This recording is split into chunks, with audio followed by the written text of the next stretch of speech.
அல்லேலூயா அல்லேலூயா அல்லேலூயா அல்லேலூயா அல்லேலூயா அல்லேலூயா. கர்த்தருடைய பரிசுத்த நாமத்துக்கு மகிமை உண்டாகட்டும். ஒவ்வொரு மாலை ஆராதனையிலும் நாம் ராக்கால ஆசீர்வாதங்கள் என்ற தலைப்பிலே சங்கீதம் 134 அடிப்படையாய் வைத்து இயேசுவின் வருகை குறித்து நாம் தொடர்ந்து பார்த்து கொண்டு வருகிறோம். ராத்திரியிலே கர்த்தருடைய கிரியைகளை பார்த்து அப்படியே படிப்படியா இரவிலே ராத்திரியிலே இதோ மணவாளன் வருகிறார் என்ற சத்தத்தை கேட்கும்படி அந்த வசனத்தில் நாம் நிறைய சத்தியங்களை பார்த்தோம். இரவிலே அப்படின்னு சொல்லி வருவேன்ட்டு நிறைய வசனங்களை பார்த்தோம். அப்படியே நாம் அவருடைய வருகையின் என கடைசி காலமாய் இருக்கிறபடியால் ஆண்டவர் இயேசு கிறிஸ்துனுடைய வருகை சமீபமாய் இருக்கிறபடியால் நாம் இந்த சத்தியத்தெல்லாம் விளங்கி கொண்டால், தெரிந்து கொண்டால், அறிந்து கொண்டால் சுலபமாய் இந்த உலகத்தை ஜெயித்து விடலாம், பிசாசை ஜெயித்து விடலாம், அவருடைய வருகைக்கு நாம் ஆயத்தமாகி விடலாம். அல்லேலூயா. பெரிய மகிழ்ச்சி நம்முடைய வாழ்க்கையில் வைக்கப்பட்டிருக்கிறது. உண்மையான சந்தோஷம், உண்மையான ஆனந்தம் எங்கே வைக்கப்பட்டிருக்கிறது என்றால் மரணத்துக்கு பின் இல்லை, அவர் வருகையில் அவரோடு போகும் பொழுது. அல்லேலூயா. ஒரு மனுஷனுக்கு உண்மையான மெய்யான மகிழ்ச்சி, சந்தோஷம், ஆனந்தம் எல்லாமே அவரோடு இருக்கும் பொழுது தான். அல்லேலூயா. நித்தியமாய் நாம் அவரோடு இருக்கும் பொழுது அந்த பேரின்பத்தை நாம் அடைவோம். அதுதான் உச்சம், அதுதான் அவரோடு இருக்கிற இணைப்பின் கடைசி. அப்போ அதுக்கு நம்ம போகணும்னா இந்த பூமியிலே நமக்கு கொடுக்கப்பட்ட வாழ்நாட்களிலே நாம் அவரோடு வாழ்வோம் என்றால் நிச்சயமாய் அந்த பேரின்பத்தை, அந்த நித்திய மகிழ்ச்சியை நாம் பெற்றுக்கொள்ள முடியும். அல்லேலூயா. இதை கேட்கிற இந்த ஆராதனை, மாலை ஆராதனைக்கு வருகிற இந்த செய்தியை ஒவ்வொரு வாரமும் கவனித்து கேட்டுக்கொண்டிருக்கிற எல்லா தேவ பிள்ளைகள், நான் விசுவாசிக்கிறேன், சபை ஜனங்கள் மாத்திரமல்ல, இந்த யூடியூப்பில் முகம் தெரியாதவர்கள் நிறைய பேர் கேட்கிறார்கள் இந்த செய்தியை. அவர்கள் எல்லாம் ஒரு நாள் நித்தியத்திலே நாம் பார்ப்போம். ஆமென். அந்த பேரின்ப நதியிலே நாம் வரும் பொழுது, அந்த பேரின்ப மகிழ்ச்சிக்குள்ளே வரும் பொழுது அவர்களெல்லாம் காண்போம். ஏன்னா அவங்கெல்லாம் இந்த செய்தியை கேட்குறாங்கன்னா ஆயத்தம் ஆயிடுவாங்க, ஆயத்தமாக போகிறாங்கன்னு அர்த்தம். அல்லேலூயா. கர்த்தருடைய பரிசுத்த நாமத்துக்கு மகிமை உண்டாகட்டும். ஒரு வசனத்தை எடுத்து வாசிப்போம். எபிரேயர் 2வது அதிகாரம் 14-15. ஆதலால் பிள்ளைகள் மாம்சத்தையும் இரத்தத்தையும் உடையவர்களாயிருக்க அவரும் அவர்களைப் போல மாம்சத்தையும் இரத்தத்தையும் உடையவரானார். மரணத்துக்கு அதிகாரியாகிய பிசாசானவனை தமது மரணத்தினாலே அழிக்கும்படிக்கும், தமது மரணத்தினாலே மரணத்துக்கு அதிகாரியாகிய பிசாசை அழிக்கும்படி அந்த பாதையில கடந்து போனார். அழிக்கும்படி ஜீவ காலமெல்லாம் மரண பயத்தினாலே அடிமைத்தனத்திற்குள்ளானவர்கள் யாவரையும் விடுதலை பண்ணும்படிக்கும் அப்படியானார். ஆமென். 9ல சொல்லுது, முதல் பாகம் மாத்திரம் வாசிங்க. என்றாலும் தேவனுடைய கிருபையினால் ஒவ்வொருவருக்காகவும் மரணத்தை ருசி பார்க்கும்படி, ஒவ்வொருவருக்காக மரணத்தை ருசி பார்க்கும்படி இந்த இடத்துல சொல்லப்பட்டிருக்கு. மரணத்துக்கு அதிகாரியாகிய பிசாசானவனை தமது மரணத்தினாலே ஜெயிக்கும்படி அல்ல, அழிக்கும்படி. அல்லேலூயா. கர்த்தருடைய பரிசுத்த நாமத்துக்கு மகிமை உண்டாகட்டும். ஜெயிச்சா மறுபடியும் திருப்பி வருவான், திருப்பி வாடா சண்டைக்கு பார்க்கலாம், போன வாட்டி ஜெயிச்சிட்டல்ல இந்த வாட்டி வா பார்க்கலான்னுவாங்க, பிசாசு சொல்லுவோம். அதனால தான் அழிக்கும்படி, ஆமென் சொல்லுங்க, மரணத்துக்கு அதிகாரியாகிய பிசாசானவன். ஏன்னா ஆண்டவர் மரித்து உயிரோடு எழும்பும் வரை மரணத்துக்கு பயந்திருந்தார்கள். இன்னைக்கும் இந்த சத்தியம் தெரியாம நிறைய பேர் மரண நாளமே பயம் வந்து ஒரு நடுக்கம் பிடிச்சு பயமே அவங்கள மரணத்துக்குள்ள கொண்டு போயிடுது. ஐயோ நான் செத்தா என்ன பண்ணுவேன்? இன்னி வரைக்கும் எவ்வளோ பேர் இந்த மாதிரி கேட்டுக்கொண்டிருக்கிறாங்க. என் வாழ்க்கை எப்படி போயிடுமா? எங்கள் பூமியில் இருக்கிற வரைக்கும் தான் ஆண்டவரோடு இருக்கிறேன், சபைக்கு போகிறேன், அபிஷேகத்தில் நிரம்பி இருக்கிறேன், எல்லாம் நிரம்பி. ஆனாலும் ஒரு சிலருக்கு இந்த சத்தியம் விளங்கலை, புரியல, இதை அறிந்து கொள்ளலை. ஏன்னா மரணனாலுமே அவங்களுக்கு ஒரு பயம் வந்துகிறது. அந்த பயத்தை நீக்கும்படி தான் ஆண்டவர் பிசாசானவன், மரணத்துக்கு அதிகாரியாகிய பிசாசானவனை தனது மரணத்தினால அழிக்கும்படி. ஏன்னா நீ மரிச்சாலும் உனக்கு நித்தியம் இருக்கிறது. ஆண்டவர் இயேசு ஒரு நாள் உன்னை உயிரோடு எழுப்புவார். ஒரு நாள் வரும், அன்னைக்கு உன்னை உயிரோடு எழுப்பி தன் மகிமையிலே வைத்து கொள்ளுவார். அந்த நித்திய பேரின்ப இடத்துக்கு நாம் போவோம் என்ற நம்பிக்கை இல்லாம மரித்தா அவ்வளவுதான், அத்தோட என் வாழ்க்கை முடிஞ்சது, அதெல்லாம் சும்மாங்கன்னு சொல்றவங்களும் இருக்கிறாங்க. கிறிஸ்தவங்கள மரணம் வரைக்கும் தாங்க இல்லை, மரணத்துக்கு பின்பும் நம்மை நடத்துகிற ஆண்டவர் இயேசு கிறிஸ்து. அல்லேலூயா. இங்க வசனம் கொள்ளுகிறது, ஜீவ காலமெல்லாம் மரண பயத்தினாலே அடிமைத்தனத்துக்குள்ளானவர்கள் யாவரையும் விடுதலை பண்ணும்படி அப்படி ஆனார். அல்லேலூயா. கர்த்தருடைய பரிசுத்த நாமத்துக்கு மகிமை உண்டாகட்டும். ஒரு நாள் விடுதலை உண்டு, எல்லாருக்கும் மரணம் வரும். அந்த மரணத்திலே நமக்கு ஒரு நம்பிக்கை உண்டு கிறிஸ்தவர்களுக்கு. என்னன்னா, நான் மரித்தாலும் பிழைப்பேன், மரித்தாலும் பிழைப்பான் என்று சொன்னாரே, அதுதான் ஒரு நாள் வரும், அன்னைக்கு உயிரோடு நம்ம எழுந்து கொள்ளுவோம் என்ற நம்பிக்கை நமக்கு இருக்கிறது. அல்லேலூயா. இன்னைக்கு நிறைய பேர் மரணத்தை குறிச்சு பயப்படுறாங்க. பயப்படாதீங்க. கர்த்தருக்கு சித்தமானா எத்தனை வருஷமா அத்தனை வருஷம் உயிரோட வச்சிருப்பாரு. அதற்கு பின்பு போகணும், காலம் வந்துடுச்சுன்னா நம்ம போக வேண்டிதான். எப்படி ஆகுமோ, எப்படி என்ன ஆயிடுமோன்னு சொல்லி அதிலேயே அவிசுவாசம் வேற வந்து விடுகிறது. இன்னைக்கு மரிச்ச ஒன்றும் இல்லைங்கன்னு சொல்றாங்க. இல்லை, மரித்த பின், அதுக்கு பின் ஆண்டவர் வருகையிலே ஒரு நித்திய வாழ்க்கை இருக்கிறது. அல்லேலூயா. அதுதான் வெளிப்படுத்தல் 1:18 சொல்றாரு, வாசிங்க. மரித்தேன், ஆனாலும் இதோ சதா காலங்களிலும் உயிரோடு இருக்கிறேன். இதேதான் உனக்கும். ஆமென் சொல்லுங்க. ஆண்டவர் உயிர் தெழுந்தார், நீயும் உயிர் தெழுவாய் என்று எல்லா இடத்திலும் போடப்பட்டு இருக்கிறது. மரித்தேன், ஆனாலும் இதோ சதா காலங்களிலும் உயிரோடு இருக்கிறேன். அல்லேலூயா. இதே தாங்க ஆண்டவருடைய பிள்ளைகளுக்கும் தேவனுடைய பிள்ளைகளுக்கும் இதே தான் நடக்கும். மரித்தேன், ஆனாலும் சதா காலங்களிலும் உயிரோடு இருக்கிறேன். அந்த வசனத்தை முழுமையா வாசிங்க ஃபர்ஸ்ட்ல இருந்து. மரித்தேன், ஆனாலும் இதோ சதா காலங்களிலும் உயிரோடு இருக்கிறேன். ஆமேன். நான் மரணத்திற்கும் பாதாளத்திற்கும் உரிய திறவுகோல்களை உடையவராய் இருக்கிறேன். அல்லேலூயா.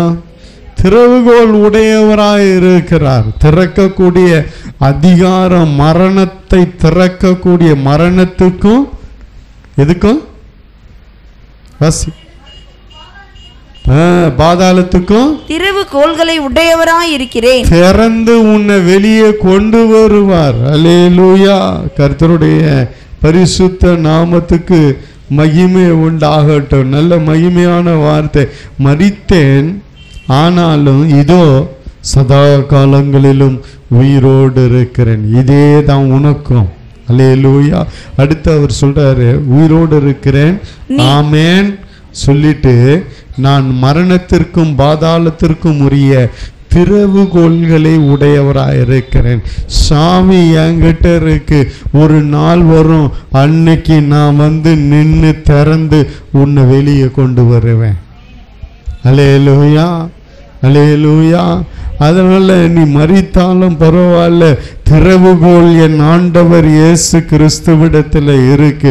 ஒரு சிலருக்கு என்ன பயம்னா, நான் மரித்த உடனே பிசாசு என்னை கொண்டு போயிடுவானோ. இல்ல, ஆண்டவருக்குள்ள மரித்தவர்கள் உயிரோடு எழுப்புவார். திறவுகோல் இருக்கிறது. ஒரு நாள் ராஜாதி ராஜாவா இறங்கி வந்து திறவுகோல் போட்டு திறந்து உன்னை எடுத்து கொண்டு போவார். அல்லேலூயா. நான் மரணத்திற்கும் பாதாளத்திற்கும் உரிய திறவுகோள்களை உடையவராய் இருக்கிறேன். 2 இடத்தினுடைய திறவுகோல் என் கையில் இருக்கு. இது எப்படி வந்தது? நான் மரித்து பிசாசானவனை மரணத்தினாலே நான் அழித்து, ஜெயித்து அல்ல, அழித்து நான் ராஜாதி ராஜாவாய் சிங்காசனத்தில் வீட்டிருக்கிறேன். அல்லேலூயா. வாசிங்க, ஒரு சில தெளிவுகளை நாம் புரிந்து கொள்ள வேண்டும்.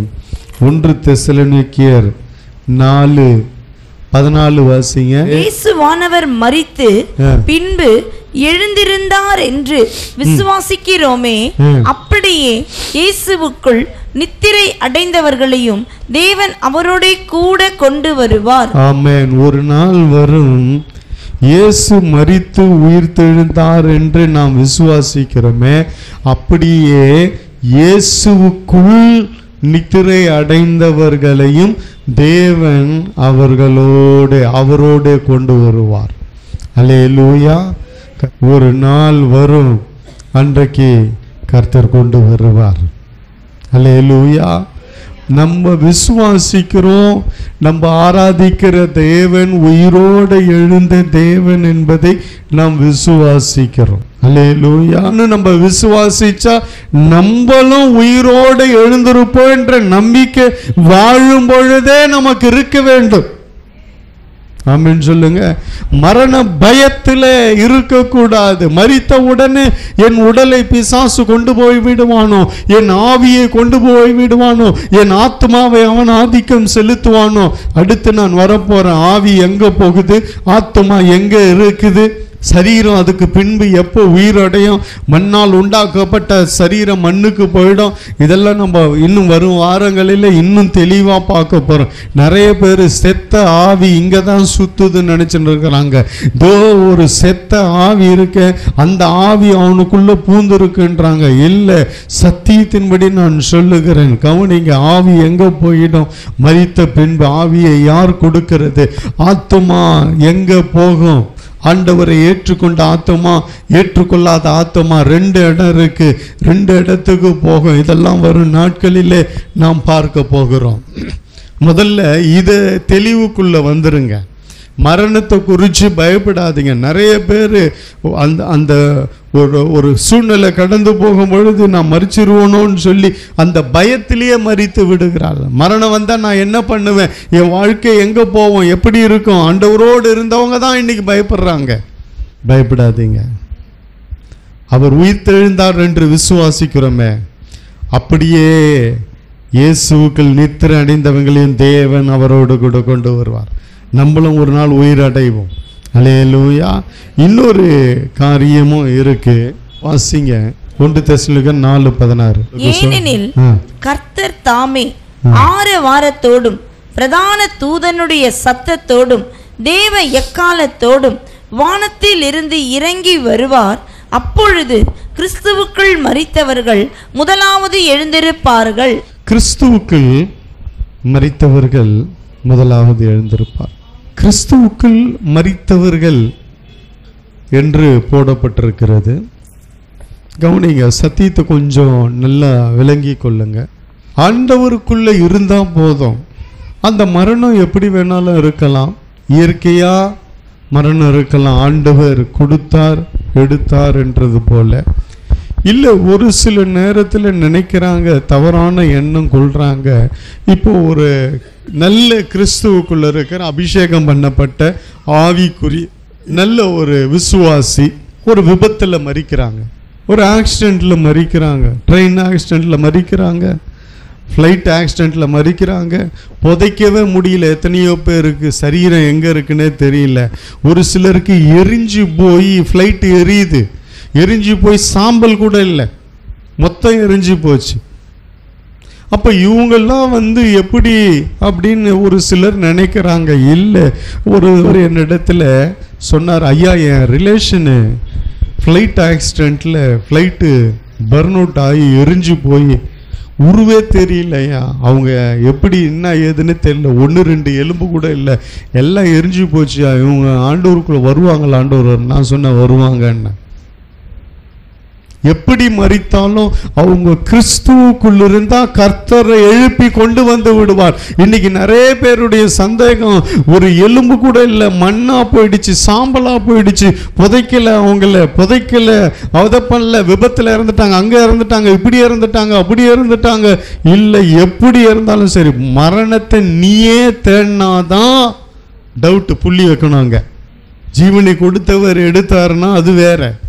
நீயா மரணத்தை தேடிக்கொண்டா காத்து கொண்டிருக்கணும், அது வேற சத்தியம். அதை நான் சொல்றேன். வெளிப்படுத்தல இருக்கு, நிறைய இடத்துல இருக்கு, ஒரு 2-3 இடத்துல தான் இருக்கு. அது நீயா மரணத்தை தேடிக்கொண்டால் அவர் வருகையிலே உயிர் தெழுவியா அப்படின்றது கேள்விக்குறி. அதை விட்டுருங்க, அந்த சாப்டருக்கு போவானா, அது நம்ம அதை அப்புறம் பார்த்துக்கலாம். கர்த்தருக்கு சித்தமானா அதை பின்னாடி கவனிங்க. நிறைய பேருடைய காரியம் என்னவென்றால், அவரை நாங்க கொண்டு போய் கிறிஸ்து முறைமையின்படி அடக்கம் பண்ணலங்க, அவர் மரித்துட்டாருங்க, சடலமே கையில கிடைக்கலங்க. இப்படி நிறைய விபத்துல ஏதோ ஒரு அழிவு வருது, மரணம் வந்துடுது. இப்படி ஏதோ ஒரு காரியத்தை நிமித்தம் இப்போ நிறைய பேருடைய கலக்கம் என்ன, சந்தேகம் என்னவென்றால், கிறிஸ்துவுக்குள்ள மரித்தவர்கள் அவ்வளவுதான். அவன் ஆண்டவரோடு இருந்து, ஆண்டவருடைய நல்ல ஐக்கியத்தில் இருந்து, தேவனுக்கு பயந்து தன் சாட்சியை காத்துக்கொண்டு பரிசுத்தமாய் ஜீவித்து, அவன் எப்படியோ ஏதோ ஒரு விதத்துல மரணம் வந்திருக்கலாம். மரணம் என்ன எப்படி வேணாலும் வரும், ஏதோ ஒரு விதத்துல அவன் மரித்திருக்கிறான். ஆனா ஆண்டவர் வரும் பொழுது அவர்களும் உயிரோடு எழுந்திருப்பார்கள். ஆமென் சொல்லுங்க. அல்லேலூயா. நிறைய பேருக்கு சந்தேகம், என்கிட்டயே கேட்டிருக்கிறாங்க, ஐயா இந்த மாதிரி பிளைட் ஆக்சிடென்ட்ல இறந்துட்டாரு, எல்லாம் பிளைட்டே எரிஞ்சு போச்சு, எல்லாரும் எரிஞ்சுட்டாங்க, சாம்பல் தான் இருக்கு, யாருடைய சாம்பல் யாருடையதுன்னு தெரியல, பேரை வச்சு கண்டுபிடிச்சாங்க, இவங்க இறந்துட்டாங்கன்னு சொல்லி இருக்கிறாங்க. அவ்வளவுதான். இப்ப என்னையா பண்றது, அவர் உயிரோடு எழுந்திருப்பாரா? நாங்க புதைக்கலையா? நான் சொன்னேன், எழுந்திருப்பார். ஆண்டவரோடு இருந்தவர் அல்லவா, ஆண்டவரால் அபிஷேகம் பண்ணப்பட்டவர் அல்லவா, ஆண்டவருடைய ஆலயத்தின் ஐக்கியத்தில் இருந்தவர் அல்லவா, நிச்சயமாய் ஒரு நாள் வரும், அவரும் உயிரோடு எழுந்திருப்பார். ஏனென்றால் நான் வசன ஆதாரத்தோடு பேசுகிறேன். கவனிக்க, கிறிஸ்துவுக்குள் மரித்தவர்கள் முதலாவது எழுந்திருப்பார்கள். மரணத்தை பத்தி கவலை இல்லை. அல்லேலூயா. கர்த்தருடைய கிறிஸ்துவுக்குள்ள மரிக்கிற, அதுதான் பிறப்பு எங்க வேணாலும் எப்படி வேணாலும் இருக்கலாம். ஆனா உன் மரணம் என்று வரும் பொழுது கிறிஸ்துவுக்குள் இருக்கணும். கிறிஸ்துவுக்குள் மரிக்கிறவர்கள் பாக்கியவான்கள். அல்லேலூயா. கர்த்தருடைய பரிசுத்த நாமத்துக்கு மகிமை உண்டாகட்டும். ஏசாயா 26:19 வாசிங்க. மரித்த உம்முடையவர்கள் பிரதேமான என்னுடையவர்களோடே கூட எழுந்திருப்பார்கள். ஆமென் சொல்லுங்க, வாசிங்க. மண்ணிலே தங்கி இருக்கிறவர்களே விழித்து கம்பீரியுங்கள், உம்முடைய பனி பூண்டுகளின் மேல் பெய்யும், பனி போல் இருக்கும். மரித்தோரை பூமி புறப்பட பண்ணும். மரித்தோரை பூமி புறப்பட பண்ணும். அவங்க எங்க எந்த மூல சாம்பலா எரிஞ்சு போயிருந்தா கூட சரி, ஆண்டவர் வருகையிலே அவர்கள் மகிமையின் சரீரத்தை பெற்றுக்கொண்டு உயிரோடு எழுந்திருப்பார்கள். அல்லேலூயா. நாங்க போய் அவர் அடக்கம் பண்ணலையே, புதைக்கலையே, இல்ல காணாம போயிடுச்சு, பாடியே கிடைக்கலையே, ஆனா மரித்துட்டாரு என்று கன்ஃபார்மா தெரிஞ்சு போச்சு. ஆனா எப்படி எங்க அவருடைய உடல் இருக்குன்னு தெரியலையே, நாங்க கிறிஸ்துவ முறைப்படி அடக்கம் பண்ணலையே, அவர் ஆண்டவருடைய பிள்ளையாயிற்றே என்று சொல்லி நிறைய பேருக்குள்ள ஒரு சந்தேகம் இருக்கிறது. இன்னைக்கு நான் சொல்லுகிறேன், அவர்களை எல்லாம் கூட என் ஆண்டவர் இயேசு கிறிஸ்து உயிரோடு கொண்டு வருவார். அல்லேலூயா. மரணம் எப்படியாவது வந்திருக்கலாங்க, எப்படி வேணாலும் வந்திருக்கலாம். ஆனா அந்த நபருடைய வாழ்க்கை கிறிஸ்துவுக்குள் இருந்ததா, அதை தான் தேவன் பார்க்கிறார். அல்லேலூயா. அவர்களை ஒரு நாள் வரும், அன்றைக்கு கர்த்தர் கொண்டு வருவார். ஏனென்றால் கிறிஸ்துவுக்குள் மரித்தவர்கள் முதலாவது எழுந்திருப்பார்கள். வசனம் அதான் சொல்லுகிறது. இன்னொரு வசனம் இருக்கு, 1 கொரிந்தியர் 15:23 திருப்பி கொள்ளுங்க. அவன் தன் தன் வரிசையிலே உயிர்ப்பிக்கப்படுவான். முதற்பலனானவர் கிறிஸ்து, பின்பு அவர் வருகையில் அவருடையவர்கள் உயிர்ப்பிக்கப்படுவார்கள். முதற்பலனானவர் கிறிஸ்து உயிர் தெழுந்துட்டாரு, பின்பு அவர் வருகையில் அவருடையவர்கள் உயிர்ப்பிக்கப்படுவார்கள். அல்லேலூயா. இதுதான் பார்க்குது. சத்தியத்தை விளங்கி கொள்ளுங்க. எப்படி வேணாலும் வரலாம், மரணம் எப்படி வேணாலும் வந்திருக்கலாம் ஒரு சிலருக்கு. ஆனாலும் அவருடையவர்கள் உயிர்ப்பிக்கப்படுவார்கள் கண்டிப்பாய். ஆமென் சொல்லுங்க. அல்லேலூயா. நிறைய பேர் என்கிட்ட கேட்கிறாங்க, ஐயா இந்த மாதிரி ஒரு மரணம் வந்துடுச்சியா, விபத்துல மரிச்சிட்டாரு, இல்ல ஆளே காணையா, அவர் ஆண்டவர் வந்தா உயிரோட வருவாரா? அவர் ஆண்டவரோட வாழ்ந்திருந்தால் நிச்சயமாய் அவர் உயிரோடு வருவார் ஆண்டவர் வருகையில். ஆமென் சொல்லுங்க. அல்லேலூயா. அவர் வருகையில் அவருடையவர்கள் உயிர்ப்பிக்கப்படுவார்கள். அல்லேலூயா. கர்த்தருடைய பரிசுத்த நாமத்துக்கு மகிமை உண்டாகட்டும். முடிவை நம்மளே, கர்த்தர் கொடுத்த ஜீவனை கர்த்தர் தான் எடுக்கணும். நம்மளே எடுத்துட்டா அது உயிர்ப்பிக்கப்படுவாங்களா தெரியல. ஆனா மரணம் எப்படி வேணாலும் வருகிறது, ஒரு சில நேரத்துல வேறு மாதிரி வருகிறது. வந்தாலும் அவர்கள் கிறிஸ்துவோடு வாழ்க்கை வாழ்ந்திருந்தால் உயிரோடு கொண்டு வருவார். அது மட்டுமல்ல, இன்னொரு வசனமும் இருக்கு, வாசிங்க. தெசலோனிக்கேயர்ல 16 வாசிங்க மறுபடியும். கர்த்தர் தாமே ஆரவாரத்தோடும் பிரதான தூதனுடைய சத்தத்தோடும் தேவ எக்காலத்தோடும் வானத்திலிருந்து இறங்கி வருவார். அப்பொழுது கிறிஸ்துவுக்குள் மரித்தவர்கள் முதலாவது எழுந்திருப்பார்கள். ஆமென். அடுத்து இன்னொரு வசனத்தையும் நான் சொல்ல விரும்புகிறேன். யோவான் எழுதின தீர்க்கதரிசன புஸ்தகத்தில் 5வது அதிகாரம் 28 வாசிங்க. இதை குறித்து நீங்கள் ஆச்சரியப்பட வேண்டாம். ஏனென்றால் பிரதை குழிகளில் உள்ள அனைவரும் அவருடைய சத்தத்தை கேட்கும் காலம் வரும். அப்பொழுது அடுத்த வசனமா வாசிங்க. அப்பொழுது நன்மை செய்தவர்கள் ஜீவனை அடையும்படி எழுந்திருக்கிறவர்கள் ஆகவும், தீமை செய்தவர்கள் ஆக்கினையை அடையும்படி எழுந்திருக்கிறவர்கள் ஆகவும் புறப்படுவார்கள். ஆமென். அது ஏன்னா கவனிங்க, இந்த சத்தம் யார் கேட்க முடியும் அப்படி என்றால், ஏன்னா கர்த்தர் தாமே ஆரவாரத்தோடும் பிரதான தூதனுடைய சத்தத்தோடும் தேவ எக்காலத்தோடும் வானத்திலிருந்து இறங்கி வருவார். அப்பொழுது கிறிஸ்துவுக்குள் மரித்தவர்கள் முதலாவது எழுந்திருப்பார்கள். அங்க வாசிச்சோம் யோவான்ல, அவருடைய சத்தத்தை கேட்டு அவரவர்கள் எழுந்து புறப்படுவார்கள் என்று வாசித்தோம். அதே போலதான் இங்க 1 கொரிந்தியர் 15 நம்ம பார்க்கிறோம், ஒரு எக்கால சத்தம் துணிக்கும். 1 கொரிந்தியர் 15:52 எக்காலம் துணிக்கும். அப்பொழுது மரித்தோர் அழிவில்லாதவர்களாய் எழுந்திருப்பார்கள். நாம் மறுரூபமாக்கப்படுவோம். எக்காலம் துணிக்கும், அழிவில்லாதவர்களாய் எழுந்திருப்பார்கள். அப்போ இந்த சத்தம் மரித்தவர்களுக்கு எப்படி கேட்டு எழுந்துக்கிறார்கள் என்றால், உயிரோடு வாழ்ந்திருக்கும் பொழுதே யோவான்ல சொல்லுகிறார், என் ஆடுகள் என் சத்தத்தை கேட்கும், என் சத்தத்தை நன்கு அறிந்திருக்கும். நான் முன்னே போனா என் ஆடுகள் எனக்கு பின்னே வரும்.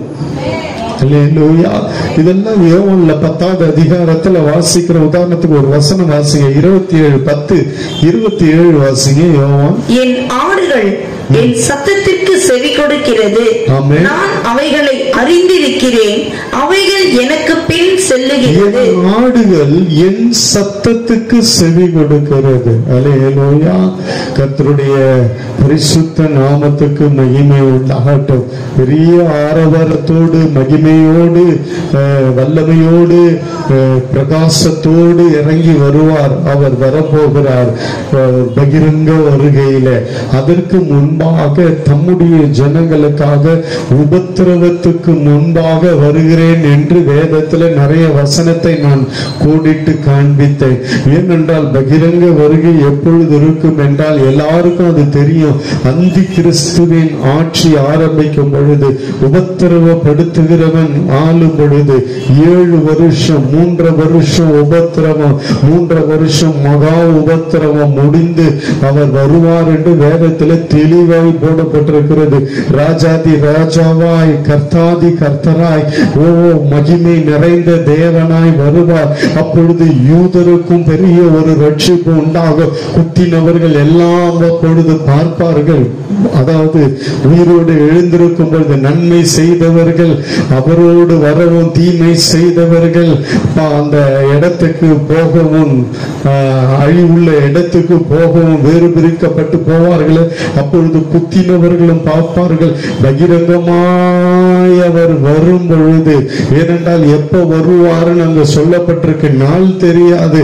ஆனா அடையாளம் இருக்கிறது. என்னவென்றால் அந்தி கிறிஸ்துவின் ஆட்சி முடிந்த உடனே அவனை அழிக்கும்படி ஒரு பெரிய யுத்தம் நடக்கும். தன் சுவாசத்தினால் அழிப்பார்னு ஒரு வசனம் இருக்கு. இப்படி நிறைய இடத்துல இருக்கு. அங்கே ஒரு பெரிய யுத்தம் நடக்கும். அந்த நாளிலே தானே அவருடையவர்கள் எல்லாம் மீட்பார், உயிரோடு எழுந்திருப்பாங்க. இரண்டாவது நிறைய காரியங்கள் நடக்கும். பல மணி நேரம் நடக்கும். கர்த்தருடைய மகிமை வெளிப்படும். அங்க அதெல்லாம் நம்ம வேதத்துல தெளிவா போடப்பட்டிருக்கிறது. ஆனா இந்த வருகை வேற.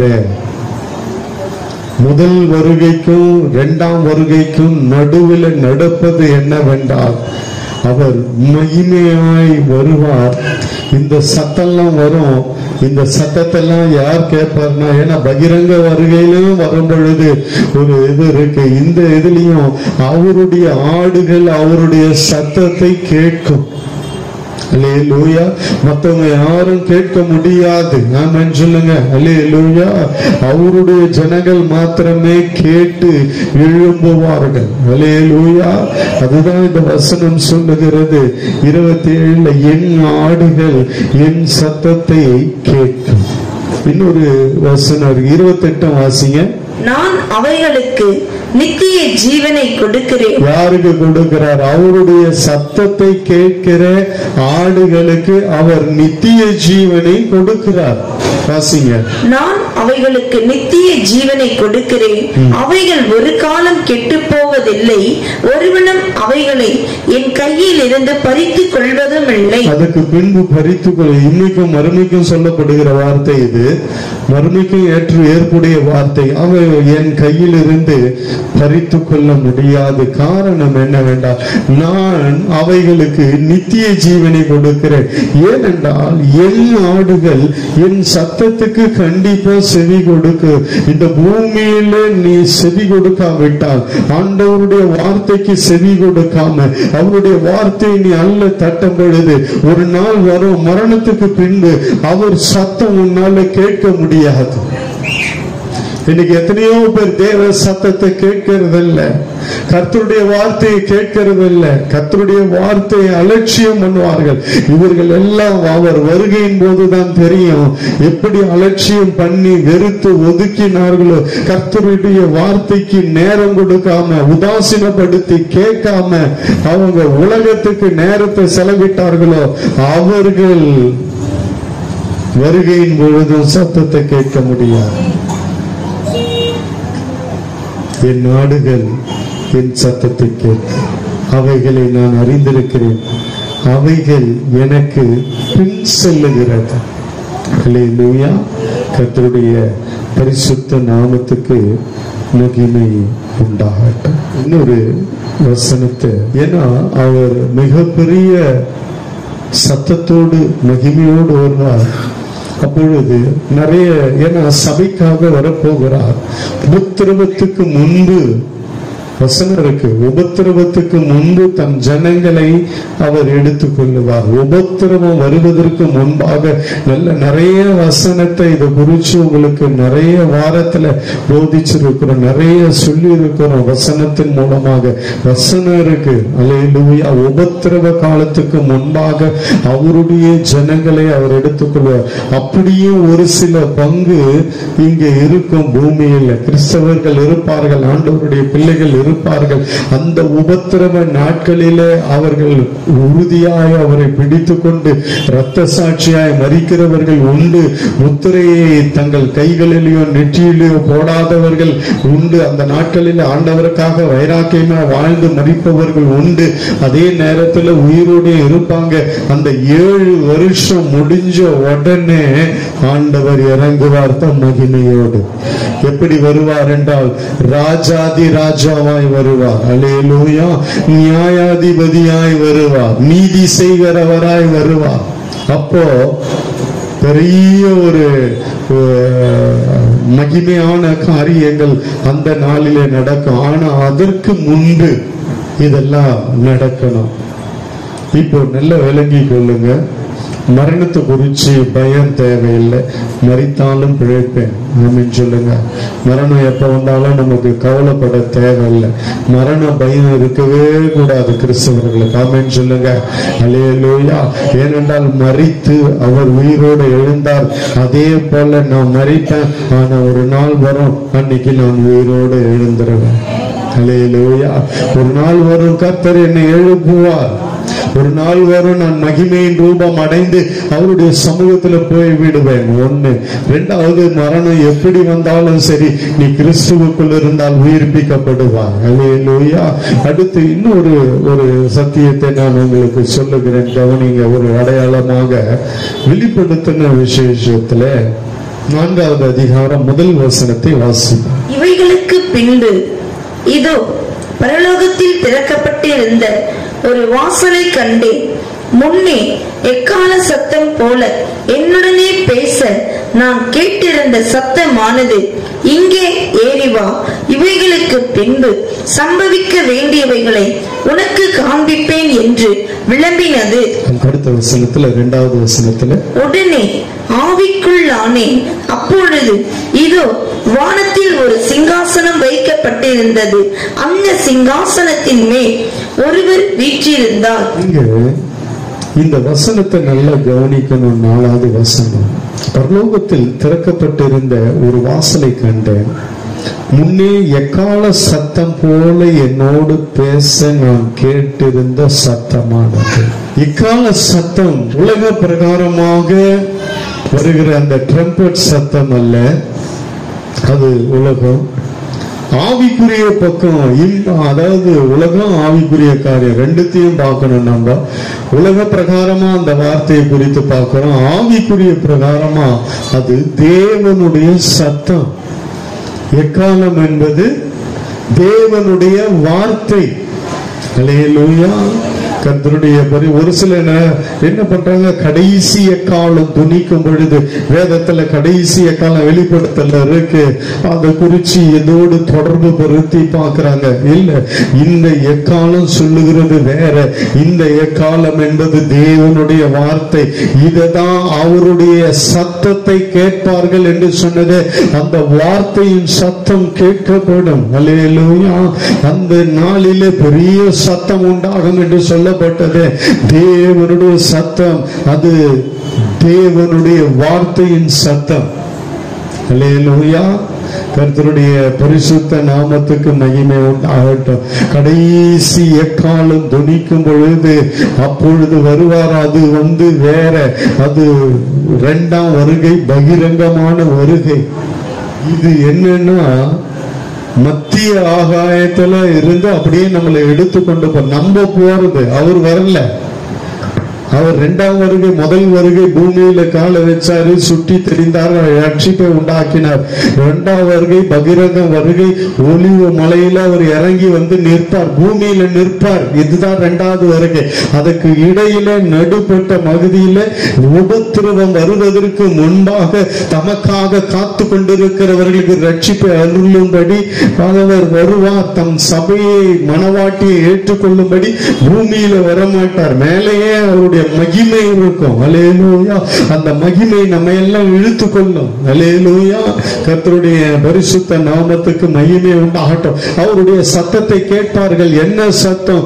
தேவ சத்தம், கர்த்தருடைய சத்தம், வார்த்தையின் சத்தம். அதுதான் இங்க சொல்லப்பட்டிருக்கிறது. பரலோகத்தில் திறக்கப்பட்டிருந்த ஒரு வாசலை கண்டேன். எங்க கண்டாரு? பரலோகத்துல. யோவான் முதல் அதிகாரத்துல ஆவிக்குள்ளாகி இருக்கிற காரியத்தெல்லாம் காண்பிக்கிறாரு. குத்து விளக்கின் மத்தியில உலாகிறத காண்பிக்கிறாரு. ஆவிக்குள்ளாகி இரண்டாவது அதிகாரம், மூணாவது அதிகாரம் அவர் சபைகளுக்கு நிறைய காரியம் சொல்லுகிறார். அதையெல்லாம் எழுதுகிறார். சபை இப்படி இருக்க வேணும், அப்படி இருக்க வேணும், சபை இப்படி நடத்தப்பட வேணும், சபைக்காக வருகிறேன் என்று நிறைய காரியத்தை பேசுகிறார். சபையை நியாயத்திற்க போகிறேன் என்று சொல்லுகிறார். சபையில் இருக்கிறவங்களை எல்லாம் வந்து ஜாக்கிரதையா நடந்து கொள்ள வேண்டும் என்று சொல்லி எல்லாம் வெளிப்படுத்துகிறார். ஆனா நாலாவது அதிகாரத்துல பரலோகத்துக்கு வா. இது எதை குறிக்கிறது என்றால், இங்கே எல்லாவற்றையும் சரி பண்ணி கர்த்தர் தம் மனவாட்டி சபையை யோவானை கூப்பிட்டது போல கூப்பிட்டு கொண்டு போய் நாலாவது அதிகாரத்துல பார்த்தோம்னா, ஒன்னாவது அதிகாரம் ஆவிக்குள்ளாகி வெளிப்படுத்துகிறார். 2-3 சபைகளுக்கு, அந்த சபைகளுக்காக பேசுகிறார். சபையை குறித்து பேசுகிறார். சபை இப்படி இருக்க வேண்டும் என்று பேசுகிறார். 4வது அதிகாரம் முதல் அதிகாரத்துல முதல் வசனத்துல பரலோகம் திறக்கப்பட்டிருந்த வாசலை கண்ட. பரலோகம் திறக்கப்பட்டிருந்தது. முன்னே எக்கால சத்தம் போல என்னுடனே பேச நான் கேட்டிருந்த சத்தமானது, இங்கே ஏறி வா, இனி சம்பவிக்க வேண்டியவங்களை உனக்கு சொல்றேன். மேல போனவனு என்னன்னா, அங்கே சிங்காசனத்துல வீற்றிருக்கிறார். மூப்பர்கள் விழுந்து வணக்கமாய் தொழுது கொள்ளுகிறார்கள். அங்கே கேராபீன்களும் சேராபீன்களும் இரவும் பகலும் ஓய்வில்லாமல் சேனைகளின் கர்த்தர் பரிசுத்தர் பரிசுத்தர் பரிசுத்தர் என்று துதித்துக் கொண்டிருக்கிறது. அங்க ஒரு பெரிய துதியின் கூட்டம் இருக்கிறது. அங்க ஆராதனை நடந்து கொண்டிருக்கிறது. அங்க தேவன் சிங்காசனத்தில் வீற்று கொண்டிருக்கிறார். 24 மூப்பர்கள் சிங்காசனத்தின் மேல் வீற்றிருக்கிறவருக்கு முன்பாக வணக்கமாய் விழுந்து உயிரோடு இருக்கிறவரை தொழுது கொண்டு தங்கள் கிரீடங்களை அவர் பாதத்தில் வைக்கிறார்கள். இப்படி தேவனுக்கு மகிமையை செலுத்தி அந்த இடத்தை காண்பிக்கிறார். இங்கிருந்து எடுத்துக்கொள்ளப்படுகிற சபை எப்படி எங்க போக போகிறது, அது என்ன செய்ய போகிறது என்பதை காண்பிக்கிறார். அல்லேலூயா. சத்தியத்தை நாம் அறிந்து கொள்ள வேண்டும், புரிந்து கொள்ள வேண்டும், தெரிந்து கொள்ள வேண்டும். இதுல முன் அடையாளமாக சொல்லப்பட்டது. அப்படியே நடந்துச்சு இல்ல, நடக்க போறதுக்கு அடையாளமாக பரலோகத்துல இதுவரைக்கும் காண்பிக்கிறார், காட்டுகிறார், தரிசனத்துல காண்பிக்கிறார், எல்லாம் சொல்லுகிறார், சபைக்கு சொல்லுகிறார். 2-3 இப்படி இருக்கணும் அப்படி இருக்கணும் எல்லாம் கரெக்டா சரி பண்ணுகிறார். 4வது அதிகாரத்துல முதல் வசனத்துல பரலோகத்துல ஒரு வாசல் திறந்திருக்க, மேல ஏறி வா. அல்லேலூயா. இதுதான் இங்க நடக்க போகிறது. அல்லேலூயா. அவர் கீழே வர மாட்டார், நம்ம தான் கீழே இருந்து மேல போக போகிறோம். அல்லேலூயா. வருக வருகின்றாங்க இல்ல, நம்ம தான் மேல போக போகிறோம். அல்லேலூயா. கீழே இருந்து 2ஆம் வருகையில தான் அவர் மெய்யாகவே பூமியில கால வைப்பார். ஒலிவ மலையின் மேல அவர் பாதம் வைக்கப்படும். ஒலிவ மலை 2ஆக பிளக்கும். அல்லேலூயா. அப்பொழுதுதான் பகிரங்க வருகையில அநேகர் பார்ப்பார்கள், அநேகர் முறுமுறுப்பார்கள். அவர் தம்முடைய ஜனங்களை எல்லாம் எடுத்துக் கொள்ளுவார். அல்லேலூயா. அன்றைக்கு யூதர்கள் எல்லாம் பார்ப்பார்கள், மெய்யான ஜீவனுள்ள தேவன் இருப்பதை அவர்கள் ஒரே நாளிலே அவர்கள் பாவ அழுக்கெல்லாம் நீக்கப்பட்டு ஆண்டவரோடு சேர்த்துக் கொள்ளப்படுவார்கள். இன்னைக்கு வரைக்கும் இஸ்ரவேலில் ஆண்டவர் தீர்க்கதரிசி, அவர் ஒரு தேவனுடைய மனிதர் அப்படிதான் நினைக்கிறாங்க. அவர் ஒரு தேவனுடைய குமாரன், அவர் ஆண்டவராகிய இயேசு கிறிஸ்து கர்த்தர் என்பதை இன்னும் அறியாமல் இருக்கிறாங்க எவ்வளவு பேர். அந்த நாளிலே தெரியும் அவர் மெய்யான ஜீவனுள்ள தேவன் என்பது. முதல் தடவை வந்து போனது மெசியா என்பதை அறியாமல் இருந்தார்கள் எத்தனையோ வருஷமா. அல்லேலூயா. கர்த்தருடைய பரிசுத்த நாமத்துக்கு மகிமை உண்டாகட்டும். கர்த்தர் நல்லவர். ஆமென். ஏன்னா சபை எடுத்துக்கொள்ளப்படாம அந்தி கிறிஸ்து வர முடியாது. சபை ஆயத்தமாக்கப்பட்டு கொண்டிருக்கிறது. பரிசுத்த ஆவியானவர் ஆயத்தப்படுத்தி கொண்டிருக்கிறார். சபை எடுத்துக்கொள்ளப்பட்ட மறுநொடியே அவனுடைய ஆளுகை ஆரம்பிக்கும். முதல் 3 வருஷம் அதெல்லாம் நிறைய இருக்கு, வெளிப்படுத்தல சொல்லப்பட்டிருக்கு. அதை நம்ம அப்புறம் பார்ப்போம். அதுக்கு பின்பு வருகிற 3 வருஷம் மகா உபத்திரவத்தை கொடுத்து நெருக்குவான். சாவை தேடி ஓடுவார்கள், மரணம் வராது. மறைந்து கொள்ள பார்ப்பார்கள், ஒண்ணுமே நடக்காது. அவ்வளவு நெருக்கமோ போராட்டமோ பயங்கரமான காரியங்களை எல்லாம், சந்திக்க கூடாத காரியங்களை எல்லாம் ஜனங்கள் சந்திப்பார்கள். அந்த நாட்களில அந்த உபத்திரவம் முடிந்த பின்பு 7 வருஷம் அவனுக்கு அதிகாரம் கொடுக்கப்பட்டிருக்கு. அதற்கு பின்பு பகிரங்கமாய் இயேசு இறங்கி வருவார். அல்லேலூயா. அதற்கு பின்பு அர்மகதம் போர் இருக்கிறது. அங்கே தன் சத்துருக்களை எல்லாம் கர்த்தர் நிர்மூலமாக்குகிற நாள் அது. தன் ஜனங்கள் எல்லாம் விடுவிக்கிற நாள், ஒய்ப்பிக்கிற நாள். இப்படி நிறைய நடக்கும். ஆனா அதற்கு முன்பாக அவருடையவர்கள் மீட்கப்படுவார்கள். அவருடைய ஜனங்கள் எடுத்துக் கொள்ளப்படுவார்கள். அவருக்காக காத்து கொண்டிருக்கிறவர்கள், மனவாட்டி சபை, இதெல்லாம் எடுத்துக்கொள்ளப்படும். அல்லேலூயா. எடுத்துக்கொள்ளப்பட்ட பின்பு அவனுடைய வருகை இருக்கும். அவன் பூமியில தன் அதிகாரத்தை நாட்டி உலகமெங்கும் ஒரே நபரின் ஆளுகைக்குள்ள கொண்டு வந்து, ஒரே அதிகாரத்துக்குள்ள கொண்டு வந்து, ஒரே சட்ட திட்டங்களுக்குள்ள கொண்டு வந்து, அப்பதான் தெரியும் ஐயோ நம்ம உபத்திரவ காலத்துல இருக்கோம். அது வரைக்கும் தெரியாது. ஜனங்கள் நிறைய பேர் மிஸ் ஆவாங்க, காணாம போயிடுவாங்கன்னு அறிக்கையில வரும். இப்ப வருது 1 2 வருது, இல்லை காணாம போயிட்டாங்க. அந்த நாள் அப்போ மொத்தமா நிறைய பேர் காணாம போயிட்டாங்க. அப்போ அதுக்கு வேற வேற காரணங்கள் சொல்லப்படும். வேற வேற காரணங்கள் சொல்லி அவங்க அப்பவும் ஆண்டவரை நினைக்காம சிந்திக்காம இருப்பாங்க. ஆனா உண்மையான ஆண்டவரோடு இருந்தவங்க ஒரு சிலர் தவறு நிமித்தம், பாவத்தை நிமித்தம், அவரை விட்டு விலகுது நிமித்தம், பின்வாங்கினது நிமித்தம், பரிசுத்தத்தை காத்துக்கொள்ளாம, சாட்சியில காத்துக்கொள்ளாம, ஆண்டவரோடு இணையாம, திருவிருந்துல இல்லாம இப்படி கைவிடப்பட்டவங்க அப்பதான் யோசிப்பாங்க. ஏன்னா அவங்களுக்கு சத்தியம் தெரியும் ஓரளவுக்கு. ஆனா உலக சிற்றின்பங்கள்ல சிக்கி கர்த்தருக்காக வைராக்கியமா வாழ முடியாம, உலகத்துக்கு ஒத்து வாழ்ந்து சுகபோகத்துல இருந்து, அப்பதான் அவங்களுக்கு விளங்கும். கவனிங்க, ஜாக்கிரதையா இருங்க, ஆண்டவர் வரப்போகிறார். அல்லேலூயா. நீயும் நானும் மத்திய ஆகாயத்தில் அவரை சந்திக்க போகிறோம். அல்லேலூயா. அல்லேலூயா. அவர் நம்மை எடுத்துக்கொள்ளப்படாம உபத்திரவ காலம் இல்லை, வராது. அந்தி கிறிஸ்து வர முடியாது. அதை நல்லா விளங்கிக் கொள்ளுங்க. அல்லேலூயா. கர்த்தருடைய பரிசுத்த நாமத்துக்கு மகிமை உண்டாகட்டும். இவருடைய உபத்திரவத்துக்கு முன்பு சபை எடுத்துக்கொள்ளப்படும். இதுதான் சத்தியம். விளங்கிக் கொள்ளுங்க. பகிரங்க வருகை இருக்கும். அந்த நாளிலே ஒரு கூட்டம் உயிரோடு எழுந்திருப்பார்கள். அந்த நாளிலே மீட்கப்படுகிற மீட்பு இருக்கிறது. நாம் எல்லாம் கண்களை மூடி ஜெபிப்போம். அன்பின் பரலோக பிதாவே, இயேசு கிறிஸ்துவின் நாமத்தில் உம்முடைய பரிசுத்த சமூகத்தில் வருகிறோம். கர்த்தாவே, உம்முடைய வருகையை குறித்து நாங்கள் தொடர்ந்து பார்க்கிறோம். இன்னும் எங்களை ஆழமான சத்தியத்திற்குள்ள கொண்டு போய் உம்முடைய வார்த்தையை எங்களுக்கு வெளிப்படுத்தி கர்த்தர் எங்களை நடத்தும்படி ஒரு தெளிவான சத்தியத்தை நாங்கள் அறிந்து கொள்ள, தெரிந்து கொள்ள, நம்முடைய வருகைக்கு நாங்கள் ஆயத்தமாய் நிற்க, எப்ப வந்தாலும் நாங்கள் ஆயத்தமாய் இருக்க. ஒருவேளை மரணம் வந்தா அதை குறித்து நாங்கள் கவலைப்படல, பயப்படல. ஆண்டவரே, ஒரு நாள் எங்களை உயிரோடு எழுப்புவின் மீட்சி இருக்கிறது, அதையும் நாங்கள் விசுவாசிக்கிறோம். தொடர்ந்து எங்களை கர்த்தர் நடத்தும். இயேசுவின் மூலம் பிதாவே.